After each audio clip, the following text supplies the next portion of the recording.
Sonra Gahryman arkadagymyz sammitin geçen ýeri bolan Geýdar Aliýew Kongres merkezine geldi.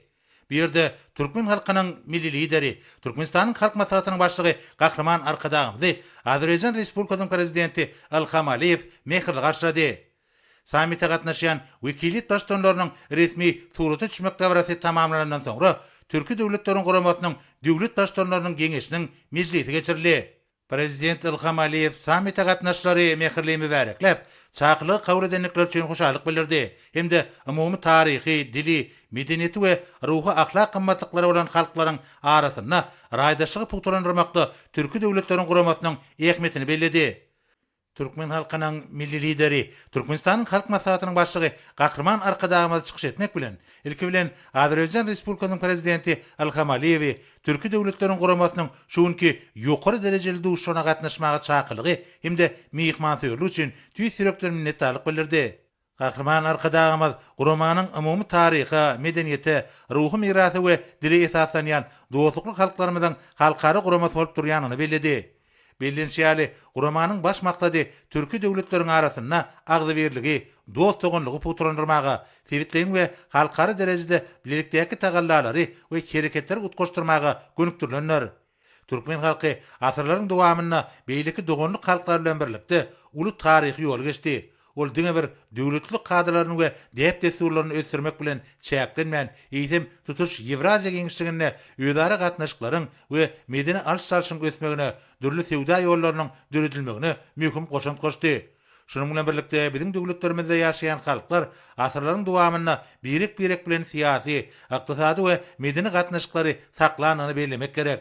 Munyň misaly hökümine Beýik Ýüpek ýoluny görkezmek bolar. Gataýdan başlaýan bu ýoluň esasy urlary biziň dogonluk ýurtlarymyzyň üstünden geçip Ýewropa döwletleriniň çäklerine çenli uzapdyr. Beýik Ýüpek ýoly dürli medeniýetleri, dünýä garaşlary we ykdysat şertleri öýdara birleşdiripdir. Aziýa, ýakyn günneger we Ýewropa halklarynyň arasynda alym bilimiň, däp desurlaryň we ruhy gymmatlyklaryň alş-salş edilmegine mümkinçilik töredipdir diýip Gahryman arkadagymyz aýtdy. Hemde Türkmenistanyň Türki döwletleriň guramasyna girýän ýurtlar bilen köp taraply we iki taraply hyzmatdaşlyk göstermäge uly ähmiýet berýänini belledi. Alym we bilim ilgamyna akademik alş-salşygy giňeltmek, talip hakymaqlatnamalaryny ýola goýmak, halklarymyzyň taryhyny we medeni mirasyny öwrenmek boýunça bilelikdäki işler geçirmäge de aýratyn ähmiýet berilmegini zerur hadaplaýar. Sport we beden terbiýe bagatda bolsa, ýurtlarymyzyň arasynda halkary ýarşlaryny, türgenleşik çärelerini geçirmegi hemde ýaşlaryň arasynda fiziki işçiligi wagt edýän maksatnamalary amala aşyrmagy ýerlikli hadaplaýar diýip Gahryman arkadagymyz aýtdy. We beýan edilen asyrly maksatlary ýetmek, ata-babalarymyzyň dost dogonluk gatnaşyklaryny ösdürmek baradaky wesiýetlerine ýerip, ýöňde duran möhüm wezipelerini ýerine ýetirmek üçin Türkmenistanyň Türki döwletleriň guramasyna girýän ähli döwletler bilen has öýenjeýlik we ýakyndan hyzmatdaşlyk etmäge hemişe taýýardygyny tasdiklady. Çykyşynyň ahyryna Gahryman arkadagymyz sammitde gatnaşlaryň ählisine bir jan saglyk, alyp barýan işlerine uly üstünlikleri, Türki döwletleriň dogonluk halklaryna bolsa awadançylyk, güllä-wesiş, asuda we bagtyar durmuşy arzu etdi. Prezident Ilham Aliýew çuň manyly çykyş üçin Gahryman arkadagymyza hoşallyk bildirip, çykyşyň dowamyny beýan edilen teklipleriň Türki döwletleriň arasyndaky dost dogonluk gatnaşyklaryny hasy berkitmekde uly ähmiýetini belledi.